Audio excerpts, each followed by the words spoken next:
हिंदुओं में चार धाम यात्रा का अत्यधिक महत्व बताया गया है। और जब कोई भी हिंदू बद्रीनाथ धाम के दर्शन कर लेता है तो समझिए उसका प्रथम धाम जो है पूर्ण हो गया। बाकी माना जाता है कि बद्रीनाथ धाम में स्वयं भगवान विष्णु ने तपस्या की थी और माता लक्ष्मी ने वहां पर बद्री के पेड़ का रूप धारण किया था, यानी कि बेर के पेड़ का रूप धारण करा था।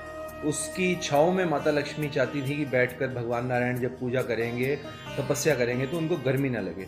तब से इस धाम को बद्रीनाथ धाम कहा जाता है। भगवान श्री बद्री विशाल की जो मूर्ति, जो विग्रह बद्रीनाथ मंदिर में स्थापित है, वह स्वयंभू है और नारद कुंड में से वह मूर्ति, वह विग्रह स्वयं प्रकट हुआ। जो मंदिर है वह एक बेहद ठंडे इलाके में उपस्थित है, लेकिन उसके बावजूद वहां पर एक पवित्र तप्त कुंड है जो कि एक गर्म पानी का स्रोत है। इतने बर्फीले इलाके में गर्म पानी का स्रोत होना सभी वैज्ञानिकों को हैरान करता है। भगवान श्री बद्री विशाल की जो मूर्ति है वह हर रोज गर्म होना शुरू हो जाती है। जिस प्रकार हमारा जो शरीर होता है वो गर्म रहता है, उस प्रकार से भगवान की मूर्ति गर्म होना शुरू हो जाती है।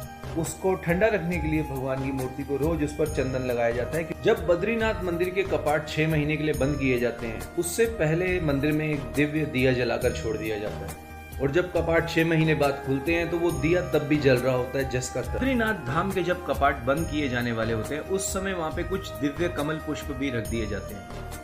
उसके बाद जब कपाट खोले जाते हैं तो वो दिव्य जो कमल पुष्प होते हैं वो जस के तस बने रहते हैं, वो मुरझाते नहीं। ना जाने ये बद्रीनाथ धाम में एक नारद कुंड भी पाया जाता है। जिस प्रकार का विग्रह, जिस प्रकार की मूर्ति बद्री विशाल भगवान की मंदिर के अंदर लगी हुई है, कहा जाता है सेम टू सेम उसी तरह की 300 मूर्तियां उस नारद कुंड के अंदर अभी भी उपस्थित है। लेकिन उन मूर्तियों को अब निकाले कौन? कहा जाता है कि जो भी उस नारद कुंड के अंदर जाएगा वह जीवित वापस नहीं आ सकता।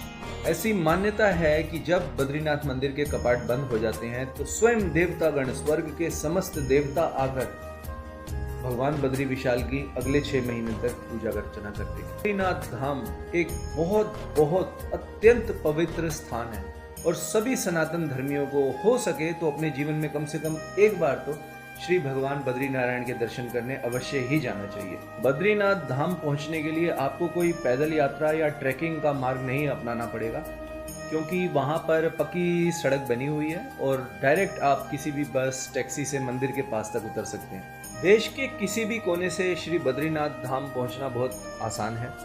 आप सबसे पहले हरिद्वार या ऋषिकेश पहुंचिए और वहां से आपको डायरेक्ट बसेज या टैक्सी वगैरह आसानी से। श्री बद्री विशाल। ओम नमो नारायण। जय श्री राम।